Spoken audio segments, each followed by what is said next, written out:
Hello મિત્રો, તો આજે છે શીતળા સાતમ। શું તમે જાણો છો કે માતા શીતળાની ઉત્પત્તિ કેવી રીતે થઈ હતી? એની બે પૌરાણિક કથાઓ છે। એમાંની એક કથા એવી છે કે ભગવાન બ્રહ્માથી માતા શીતળાની ઉત્પત્તિ થઈ હતી અને એ ધરતીલોક ઉપર હાથમાં દાળના દાણા લઈને આવ્યા હતા। એમની સાથે જ્વરાસુર પણ હતો અને તે વિરાટનગરમાં આવ્યા હતા।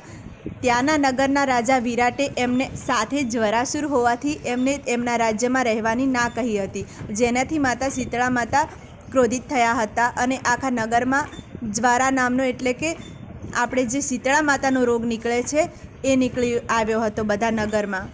પછી એ નગરના રાજાએ શીતળા માતા જોડે માફી માંગી હતી અને પોતાના રાજ્યમાં સ્થાન આપ્યું હતું અને તેમને ઠંડુ ભોજન કરાવ્યું હતું, જેનાથી માતા શીતળાને ઠંડો આહાર એટલે કે ઠંડુ ભોજન બનાવી એની પ્રસાદ ધરવામાં આવે છે। માતા શીતળા શીતળતાની દેવી છે।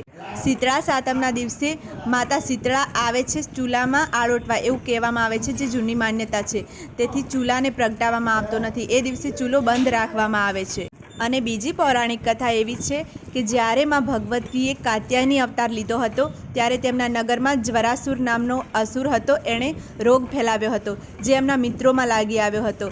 માં કાત્યાયની સાથે બટુક અવતાર એટલે ભગવાન શિવે પણ અવતાર લીધો હતો। પોતાના મિત્રોને આ રોગથી બચાવવા માટે માં કાત્યાયનીએ શીતળા માતાનો અવતાર લીધો હતો, એટલે કે શીતળા માતાનું રૂપ લીધું હતું અને એ રોગથી એમને મુક્ત કર્યા હતા।